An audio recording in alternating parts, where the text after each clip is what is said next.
Thank you all for joining the Ascension Parish Library for our author visit with Dr. Nathan Rabalais. Dr. Rabalais is the Joseph P. Montiel Assistant Professor of Francophone Studies at the University of Louisiana at Lafayette. And today he will discuss his recent book, Folklore Figures of French and Creole Louisiana, with us. If you have any questions for you here in the audience, I'll invite you up where you can come and talk to him personally. But for everyone else joining us from home, go ahead and use the hand raise symbols on the bottom of your screen. It says raise hand. Or if you have to, you can go ahead and leave a message in the chat. At this time, I will go ahead and turn it over to Dr. Nathan Rabalais. Okay, well, good afternoon, everybody. Thank you so much, Cassell, for that nice introduction, and thank you all for being here and at the library and for tuning in at home. I wanted to start by not just by thanking you all, but also to invite you, if y'all have any anything to share, if you have any stories or memories about folklore, folk tales, or little characters that might have been popular in your family, to go ahead and share those in the chat or during the question and answer period at the end too. I'm always interested to hear what people have to share.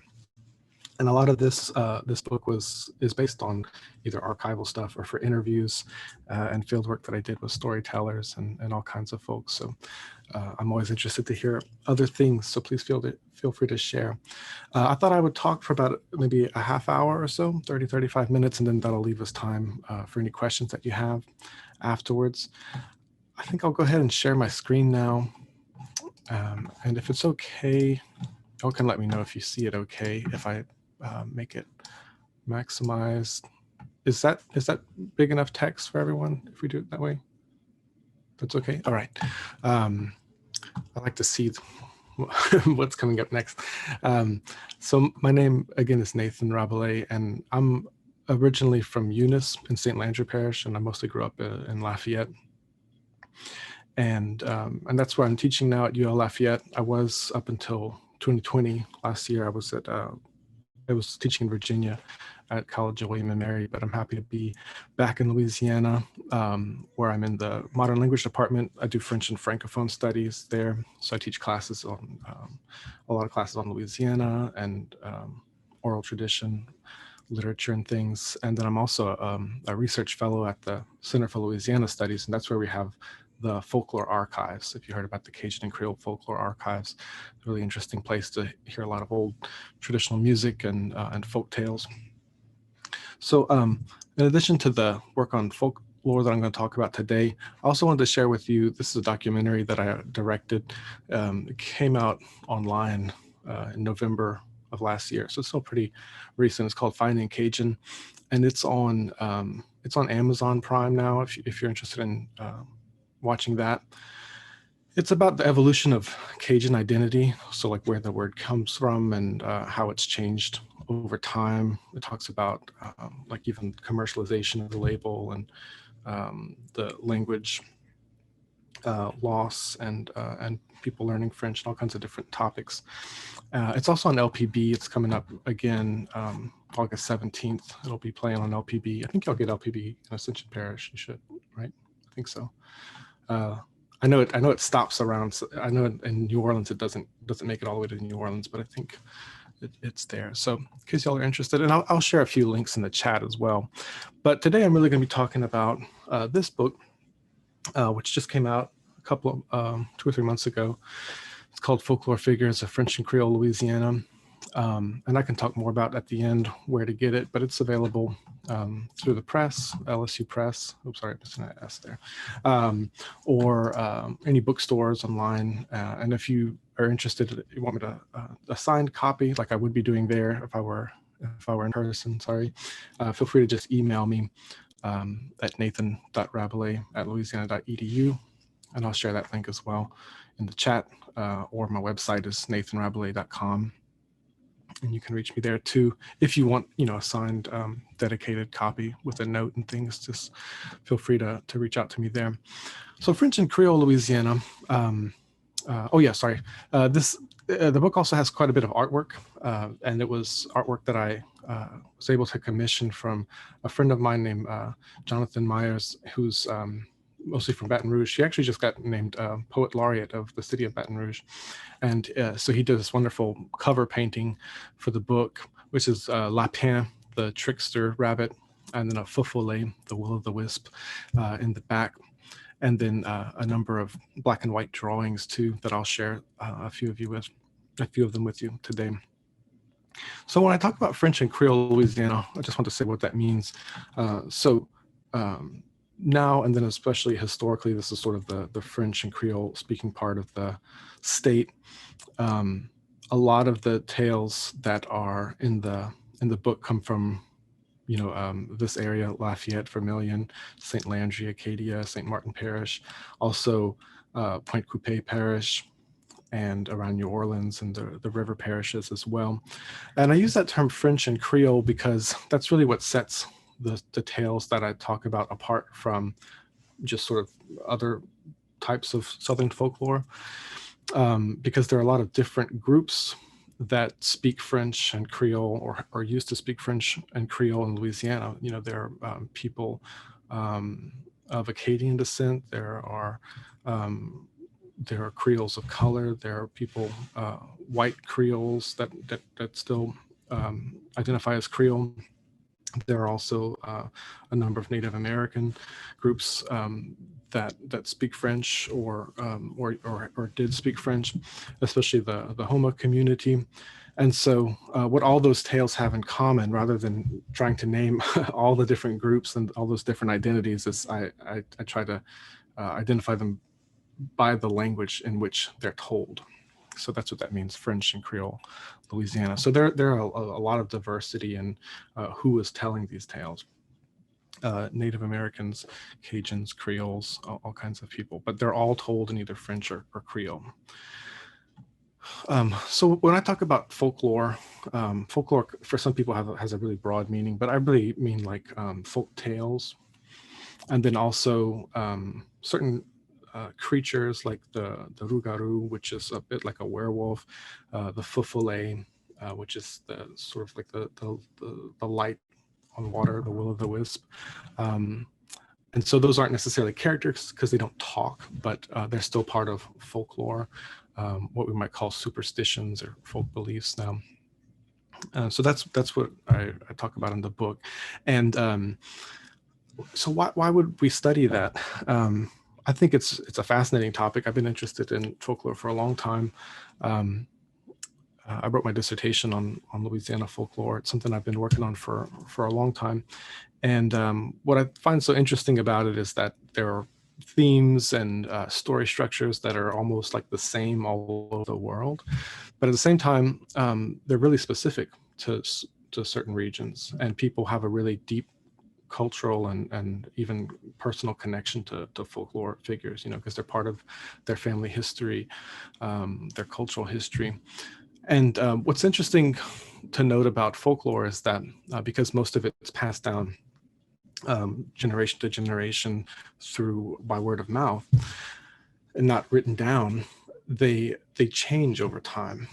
And it's maybe helpful to think about written things, like you might have books in your house that you might not ever read. I know I do. But that's okay because they're written down and you can read them later or you can not read them. You don't ever have to read them. They're there, they're written down, they're printed. But with stories, they're not like that. So for a story to live on, it has to be told over and over. It has to be shared and memorized, right, in order to be shared. So by definition, those things that survive, those stories and features that survive are the ones that are relevant and that have remained relevant or have adapted in order to remain relevant to a group.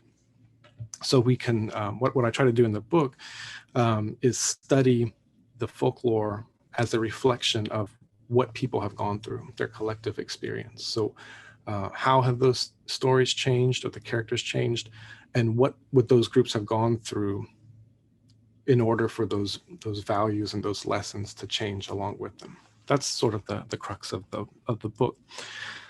And I work a lot on this idea of cultural trauma, because if you know, in Louisiana, we have a really, our PR, our image is very like a lot of carnival and happy and it's party, and, you know, we have a really fun-loving image. But if you think about the history of Louisiana, especially during the colonial period, it wasn't typically a place where people came by choice or by first choice. You know, there's a lot of really difficult and traumatic reasons why the main groups of immigrants and forced immigrants through slavery came, why they wound up in Louisiana. So the most obvious example is obviously the transatlantic slave trade. But also you might think about the Acadian deportation, the Grand Dérangement. From the very beginning of the French colonial period, it was a place, you know, where lots of prisoners and people who were not wanted in France were sent. When it was at the very, very beginning, it was mostly kind of a military outpost. So we have all these difficult and often violent things that are at the root of a lot of our big, you know, waves of immigration. So I think this idea of cultural trauma and collective experience really had a lot to do in shaping these folk tales that would have been brought from West Africa or from France or from Canada along with the people. So what they went through here in Louisiana reframed and reshaped a lot of the morals and the lessons that they meant to convey in their folk tales. This is kind of just a keyword, just a few examples of the chapters in the book. And in case y'all are interested, I'll talk about maybe 3 or 4 of them, but I'm happy to answer questions about anything else if you're interested. So the animal trickster, I'll talk about one of those today. The human trickster, which is the master thief, sort of like a Robin Hood figure, often called folklore. And then the fool, which is another interesting one. Jean Sot, or Foolish John, is one that's really popular, that came mostly from France. Anti-clerical humor is a really interesting one too, as well. You know, we think about Cajuns and Creoles being very Catholic, and for the most part, you know, that's true. But at the same time, it might seem paradoxical, but there are tons of jokes about priests specifically, not about religion as a whole, but specifically about priests. So that's kind of a whole genre of folk tales in itself. That's chapter 4. And then I have a chapter on probably what might be most familiar to everyone, characters like Cinderella, Snowbella, which is sort of like Snow White, and sort of the more typical fairy tales, which are pretty rare in Louisiana, at least in what's left to see in the archives. And then magic and superstitions. These are things like the rougarou, the feufollet, the lettres. It's another one I'll talk about. And then I have an epilogue about how people use and think about folklore today, which I might touch on if we have time. So to kind of recap and visualize what I talked about a few minutes ago, what I did was I used, you know, pretty much everything at my disposal in the archives and written record and sound recordings and fieldwork in Louisiana to have a big set of folk tales. And then what I did for a lot of the book was sort of compare them to their counterparts in places where those big groups of people came from, you know, so especially West Africa, West and Central France, where a lot of the Acadians came from, and also non-Acadians as well, have a lot of similarities in the folk tales between Louisiana and this part of France. So same story structures, same names of a lot of the characters. So you kind of come up with a map a little bit like this. We have Louisiana, we have the Caribbean, especially Haiti, maritime Canada, so like Nova Scotia, New Brunswick, Western France, and West Africa, where we see a lot of the main immigration groups. And so that sets up an interesting points of comparison for some of those folk tales. Okay, so I'll get into the first example. Is everything okay so far as the sound, and anybody have any questions so far? Everything is great. We Okay. can hear. Perfect. And any questions so far? Not yet. All right. Thank you. All right, so the first one I'll talk about is Buki and Lapin, and this is another one of Jonathan Meyer's drawings here. So Lapin means rabbit or hare in French, and Buki is a good example of this really strong West African influence that we have, and not just in the folklore, but in so much of Louisiana's culture, food and music and dance, and so much. It's probably one of the most important elements of it. And so it's really obvious in the name of this character, Buki. It's from a language called Wolof, which you might not be familiar with, but it's a very widely spoken language in a number of countries in Africa, including Burkina Faso, but many others, has many speakers today too. And so the word for hyena in that language, which this is a language that a lot of the people taken through slavery from this area would have spoken, and it means hyena, which obviously is not an animal that we have here in Louisiana. But that word and that name has persisted over time, even though the meaning, I don't think any storytellers you might meet today would actually know what that word means anymore. It's just sort of a vague fool figure, a Buki. It's even used as a word. It's like if you look in the Louisiana French dictionary, you'll find Buki a noun meaning, someone who's not very smart. Someone's a real Buki, kind of used as an insult. But it comes from the word hyena. And so this is a common thing that you'll find in a lot of folk tales. It's what I call the trickster and dupe dynamic. Is anyone familiar with the Brer Rabbit stories? Does that ring a bell? The tar baby? Yes. Yeah, okay. That's so this story is one of the most popular like story structures, and in the Brer Rabbit stories that you might be familiar with, it's really similar to these examples we have in Louisiana too, that are told in either French or Creole. And so the Buki is like the Brer Fox. So he's the big one. He's strong, but he's not very smart. The Lapin, so Brer Rabbit, Lapin is the hare, the rabbit here. So same animal, is very small, not very strong, but he's very wily. He's very clever. He's the trickster. And so he tricks, once he's caught in this tar baby, it was like a trap, a really sticky little, kind of like a tar doll. He gets mad because it's not responding, and he punches it again, kicks it, and he winds up just stuck to this thing. And there he's stuck, and so the Buki in this instance grabs him, and he uses sort of the rabbit uses sort of reverse psychology to tell me, you can throw me in water, you can throw me in fire, just don't throw me back in the briar patch. That's the last place I want to go. Of course, that's exactly where he wants to go. That's his home. So he falls for it, and he throws him back home into the briar patch. And there are tons of these kind of trickster animal tales, because in the West African tradition, you'll find this almost exact same story structure. I looked at, say, maybe 49 of these kinds of tales.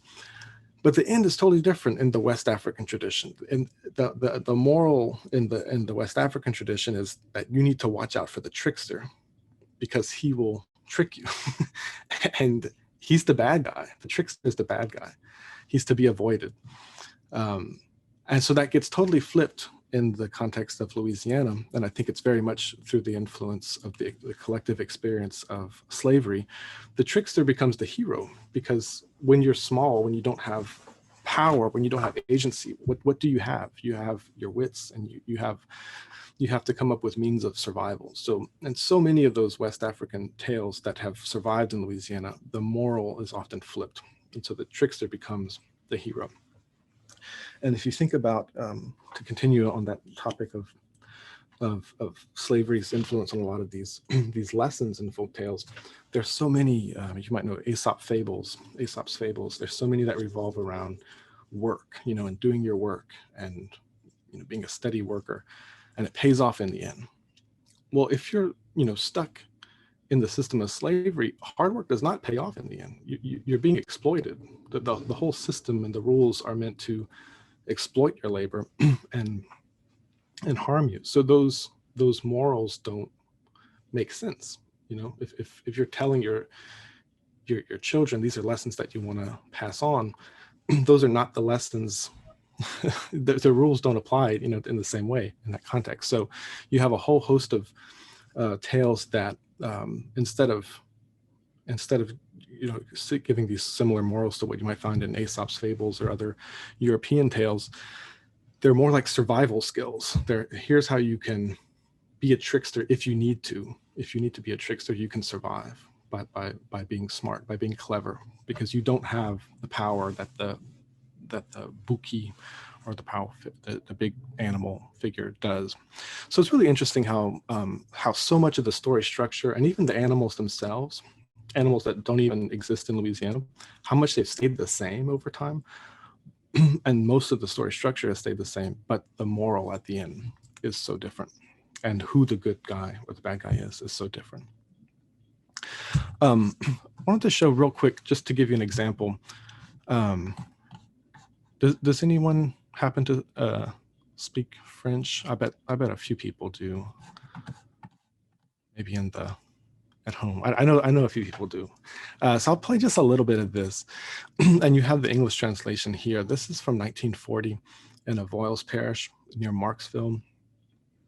And this is actually a white woman who's actually the folklorist's mother. And she's telling this story because those kind of morals, you can imagine, would apply to a lot of people and would be like attractive or applicable to a lot of people that felt oppressed or like an underdog or in poverty without a lot of economic or social power. To be a trickster had its advantages. You could still survive. You could still maybe get the last laugh in a sense. So you'll find a lot of white storytellers adopting this story that really is rooted in the West African tradition. And so I'm going to play just a little bit of this.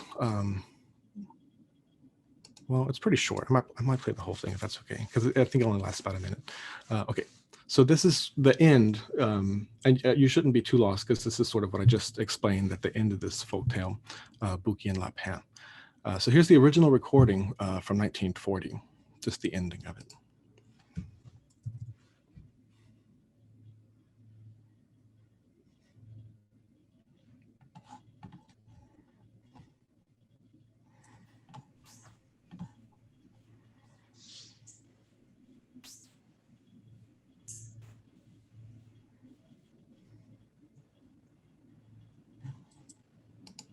Oh, sorry. Okay. Well, I think that's okay. But what I mostly want to hear, to have you listen to is this very beginning right here, in the bold text. The storyteller, she switches from French to Creole, and it's really clear. So she doesn't say like je savais or je connaissais, but it's me connaissais. So I knew you were the one doing this, instead of que c'est toi qui étais après faire ça. It becomes t'as fait ça. And so it's really striking because these folktales, it's not just the stories themselves, but you can find all kinds of things in the language, because a white woman in Avoyelles Parish in 1940, we might not have thought, or it's still kind of surprising that she would speak Creole and speak it so well, and speak it like well to the point where she could just code switch between the two whenever she's talking for the characters. It's systematic. Every time it's the character talking, she'll switch to Creole. And so that's one of the most interesting things that I found, because a lot of these stories, they were published just in English, so just straight English translation. So you wouldn't notice that. But when you go back and listen to the original recording, there's some really, really interesting things like that. So it shows you, that she, not only that someone in that area spoke Creole as well as French, but also that she probably associated that with Creoles of color, or at least the origin of that story. So she might have been aware of where that story came from too. So all kinds of really interesting things. But I think I'll talk about a couple more. I won't spend as much time on the others as that one. But these are some of the other drawings that Jonathan did for this book. And so this one is sort of, it's called the fifole. I might not talk about that one today. It's a little complicated, but here's another one that you might be familiar with. Has anyone ever heard of cauchemar or cauchemar Creole? No? Okay. So this is a kind of a creature or a spirit that's associated with sleep paralysis. I don't know if everyone's had that sensation where you're asleep and you wake up but you can't move. Has anyone ever had that happen? It's a real thing. It's not, it's a real physical or a physiological phenomenon. It's called sleep paralysis. It's just the way your sleep cycles work. If the timing is off, you'll wake up before your muscles can move. And so there are all kinds of different folk beliefs associated with this all over the world, not just in Louisiana. It has all kinds of different names. And in Louisiana, it's often called the cauchemar in Creole, or cauchemar in French, which means nightmare. And that's actually the origin, the word nightmare in French actually comes from this phenomenon. Cocher and mar, it means like a heavy dream, I guess you would say. So like the idea of pushing you down. So that was an interesting thing here. And then this is the rougarou. Has anyone ever heard of the rougarou or the lougarou? Yes, we have several here in the audience. Okay. They have heard of it. I wonder, does anyone know like what it would look like, or if they have an idea, like an image in their head? Not really. One person said a werewolf. A werewolf, okay. Yeah, and so lougarou is just the French word for werewolf. What's interesting in Louisiana is that we don't really have wolves that are native to this area. So you don't typically find, when you're interviewing people or in the archives, people really talking about it as an actual wolf. A creature that looks like a wolf. It might look like a dog or like a wild dog, but also other things. It's a little bit, in certain areas at least, it's a little bit like that word Buki that I talked about, that meant hyena, but that's been lost, but the word has kept on.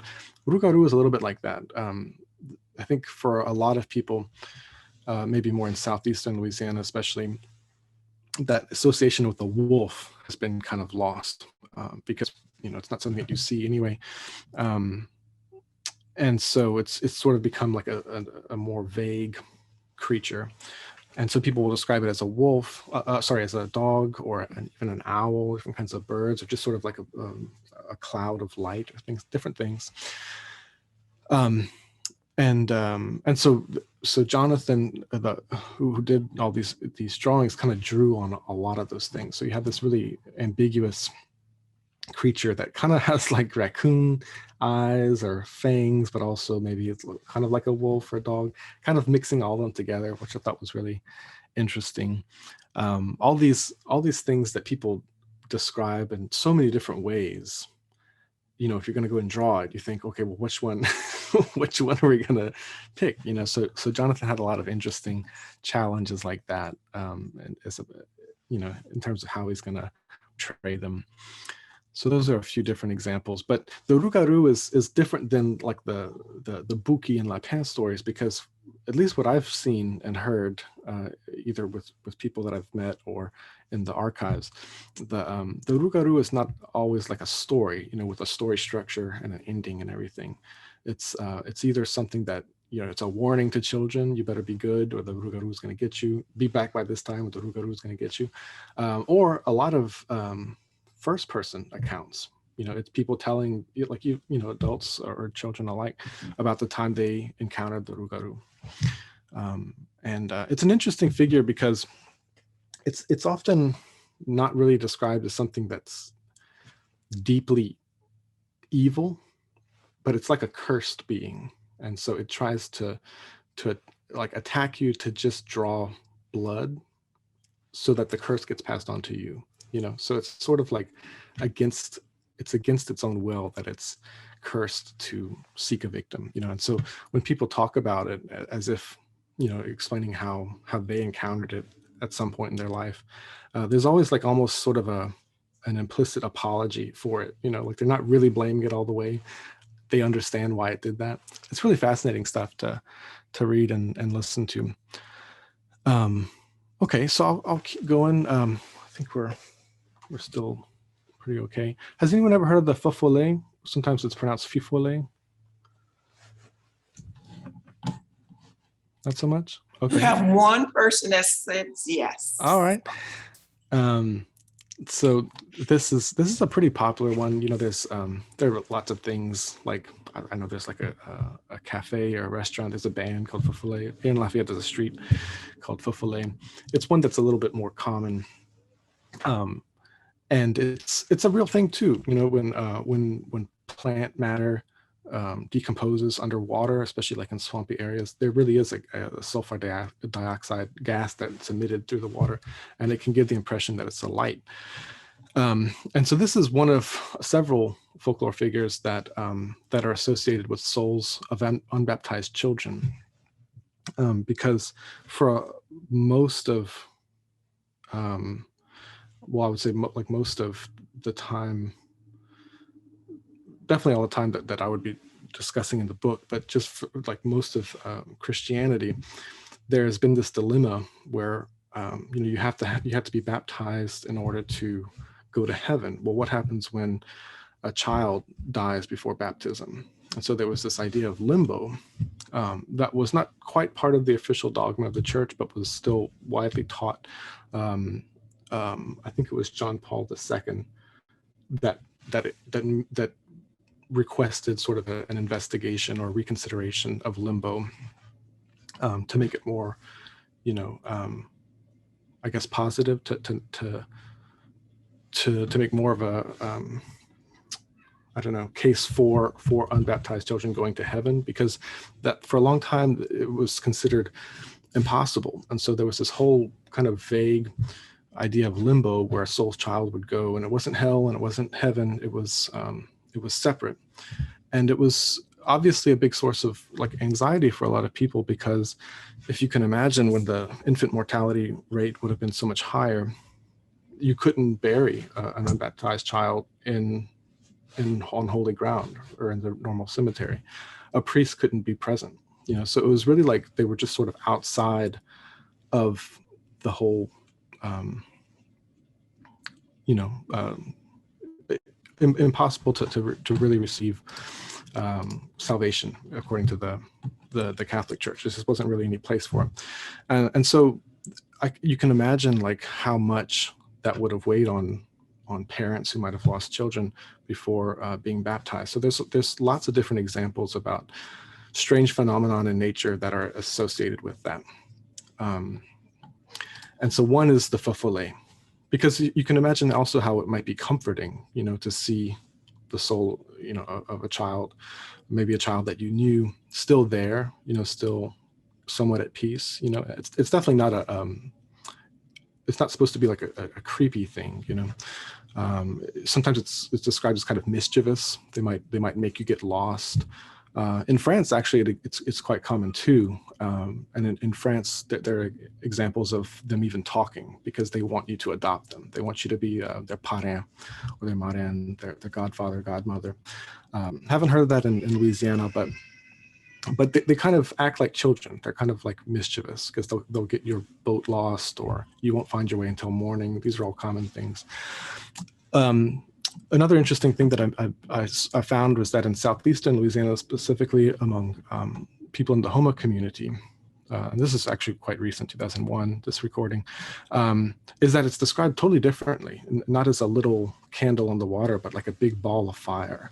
And I thought that was interesting, maybe something to do with the kinds of decomposition or different plants or different gases there would change the color. Still kind of looking into that. Okay, so I don't know how we're doing on time, Chriselle, if I should start to wrap it up, or maybe so. Well, whenever you're ready. I mean, you've given us a lot of information, so we're here, we're listening. So okay, go for it as you have more to discuss. Okay, Sure.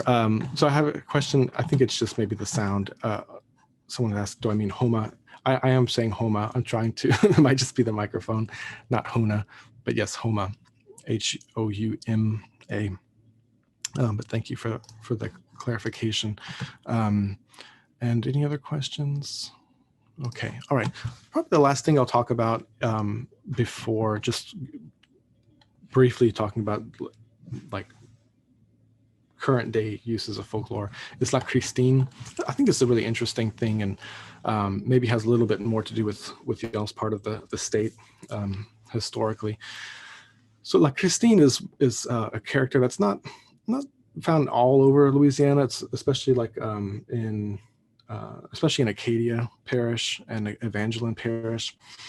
And it's La Christine sounds like a woman's name, but it's actually not usually, well, sometimes it is, maybe half and half, described as a man, almost like a Santa Claus figure.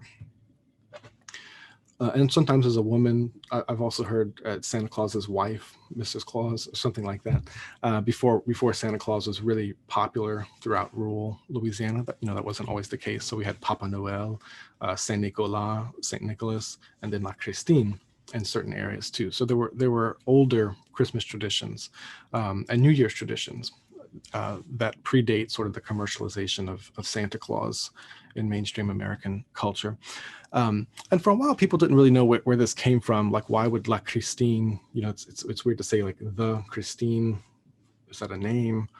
Why is it a man if it's named Christine? So like people, you'll find like a number of articles kind of asking these questions as if, there's not really a clear answer, but more recently, I think everyone kind of agrees that it's actually from this German word Christkind, which means Christ child, and it is part of goes way back to the very early days of the Protestant Reformation.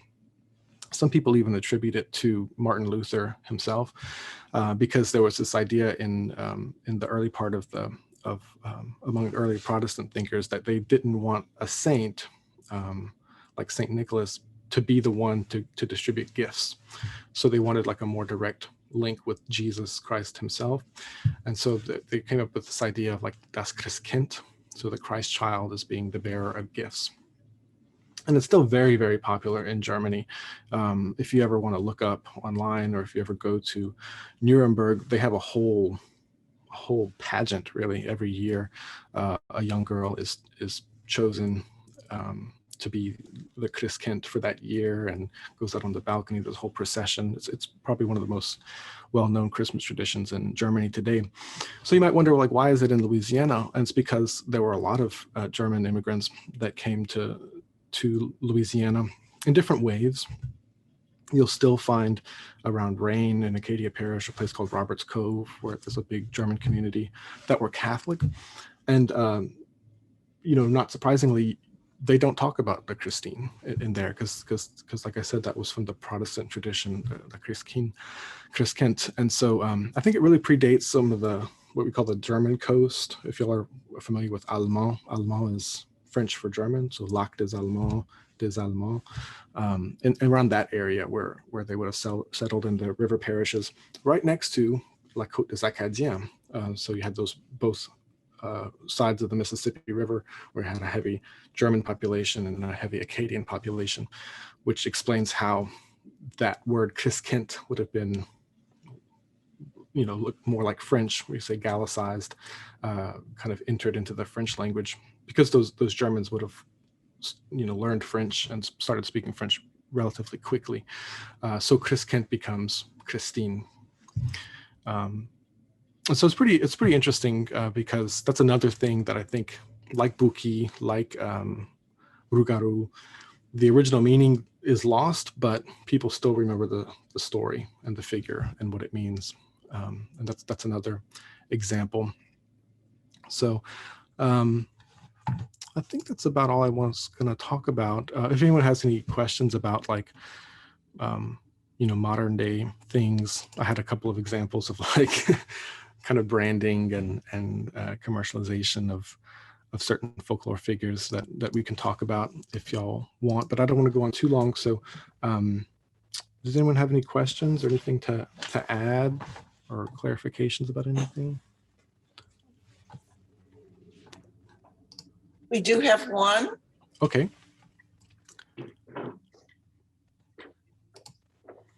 Okay. All right, go ahead. Just speak. Hi, my name is Leah. Can you Hi. see? Can you Yes, hear? I can. Yes, how you doing?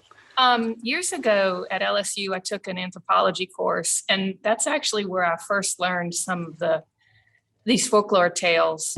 My mother grew up on the German coast in Wallace, Louisiana, and she never told me any of these. But one that I learned about was rougarou. Mhm. It was L-O-U-P or L-O-U-P-E. Right. And Yeah. I remember being surprised because I had heard about it probably from friends, the rougarou. But when I Mhm. got to LSU and took this class, the professor was calling it loup-garou. So what do you know about that? Rougarou. Yeah. So rougarou, I'll put it in the chat too. And so Thank this you. is sure. And so that's sort of the typical French spelling of werewolf, loup-garou. So you wouldn't pronounce the P. It's just loup. Loup is the word for wolf, and then loup-garou is the werewolf. And so it's the same thing. It's the same thing as a lot of people will call it the rougarou, and I call it that. Even though I teach French, and loup-garou would be more correct. Rougarou is just so common in Louisiana, and it just seems like so many more people use rougarou, and that kind of what you might call a confusion of liquid consonants, the L and the R. That's pretty common in Louisiana French. There are other examples of that, like in a word like praline, a praline, people mixing the L and the R, or words like galerie. Galerie means a porch. Those L's and R's get mixed. So rougarou is just another example of that. Praline, yeah, thanks, Robin is there.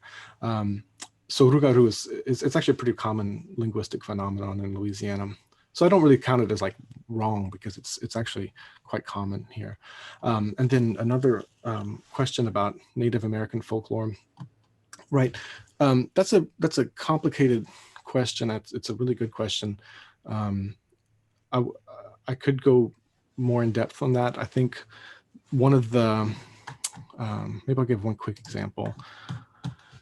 I'll come back to this to share my screen.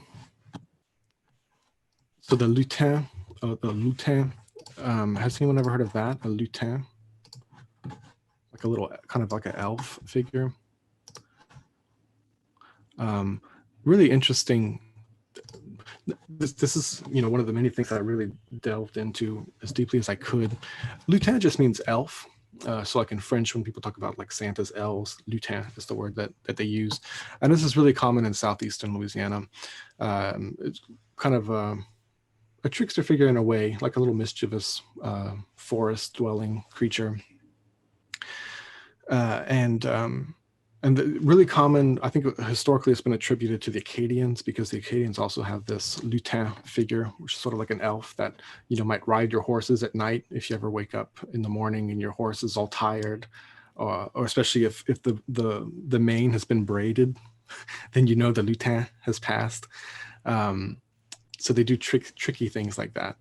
They use the mane that they'll braid as like reins because they're too short.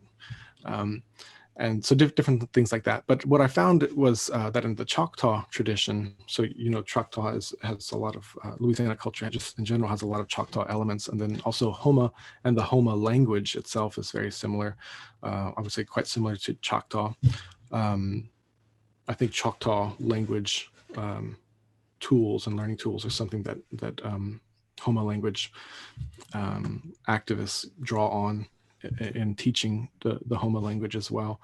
And so in the Choctaw tradition, there's a very, very similar figure called the Bopoli, which means thrower or trickster, or the Kowi Anukasha, and that means like lutin, a little person, little man of the woods. And those stories are so similar. So I think even though that's considered like Cajun folklore, or because it's very similar to the Acadian thing, I think it's actually a Native American. I say Native American because I think it was shared by Homa, Choctaw, and maybe other groups as well in the same area. And I think there are probably other other characters and figures as well that might have more Native American influence than, say, French, even though the word is French, Lucien. I think that's quite possible. So that's just one example. I see there's another question here. What happened to the babies if they died as babies? Right. That's exactly right. So Carlotta Jones is asking what happened if babies died before the priest could baptize them?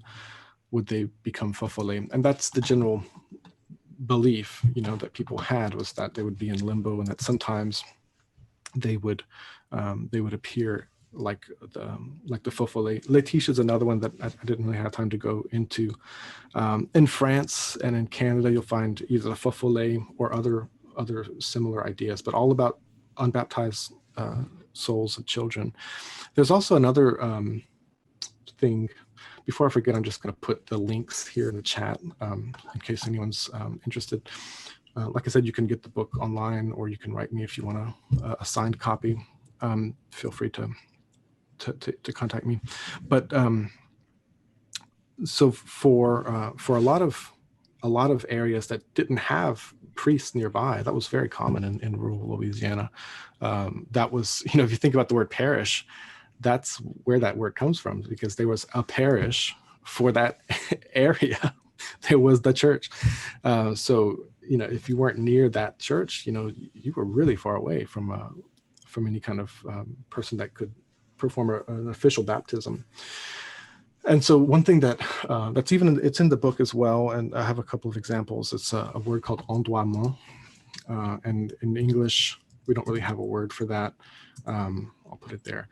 Ondoiement in English, you would just say a lay baptism, and I've heard from and met like a number, even today, nurses that would do this, that knew how to do a lay baptism if they were in the NICU, or they were worried about the baby not being baptized in time before a priest got there, that they would do a lay baptism. And I have friends that had lay baptisms, that had major issues when they were babies. Obviously don't remember, but they were told later that, hey, we did, just in case, we did a lay baptism on you. So it's still part of the culture, I think, maybe less so because of modern medicine and more priests and things. But that was another sort of option that people could have, is to find someone who could do a lay baptism. But yeah, it was a real fear, I think, among people to not have any kind of closure or peace about a child dying. So any other questions? Or yeah. Okay, look The like we got that tatai. one. Yes. Mm-hmm. Yeah, that's a good, and I grew up hearing about that tatai too. Not to fouiller in the closet, right? That's one I haven't heard. I mean, obviously in just everyday life, you hear about tatai, but I've never heard much more other than, it's just sort of like a vague monster. I've never heard or seen anything in the archives about there being like a story behind it or anything. And there are a number of them. If you go back, in old transcriptions and old archival material too from Louisiana, there were more. There's one called Bonhomme 7 heures, 7 o'clock, like the 7 o'clock boogeyman. A lot of it has to do with being home on time. The rougarou too is another one, and the tatai for a lot of white people too. It was to scare the kids into behaving, coming home before dark and things like that. But yeah, tatai, and that is right, Robin. How do you spell tatai? That's it. Yeah, good question. I wish there was more I could find out about that, but it's I definitely have looked. It's not for lack of trying. That's a good question, though. Thank you, Monique. I have one more question. Okay. And she's making her way up to the podium. This is good. I like all these questions because I feel better about doing it, virtually. You can feel like we're there. Oh, we're just so happy to have you with us virtually. Okay, here we go. You can just stand. Okay. Just Hi, Hello. I'm Betty. Hi, Betty.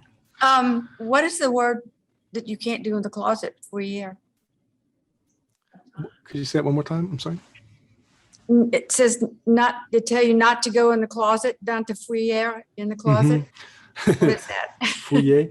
Fouiller is Fouiller, like to fouiller. dig in. To don't go digging in the closet or Oh, dig in the closet. Okay. yeah, fouiller. Yeah, It's fouiller not literally time. just means yeah. Okay, I'm not going to dig in my closet anymore. Okay. Thank you. Thank you. Yeah, that's another word that we use a lot in English too. You know, in this part of the state, people that don't even speak French will say fouiller. Don't fouiller in there. A lot of words like that. Well, I would like to thank our speaker, Dr. Nathan Rabalais. We appreciate you visiting virtually with us today. And it was very, very informational, everything you told us. Everybody was intrigued with everything you said. I would also like to thank those who came out, as well as those who participated virtually. And don't forget, if you want to see a copy of that book like today, especially if you're here in person, we have it in a collection. So make sure you check it out soon so you can get more of what is all involved in folk life figures in the book. So thanks again. Thank you, Grisel. Thank you, everyone.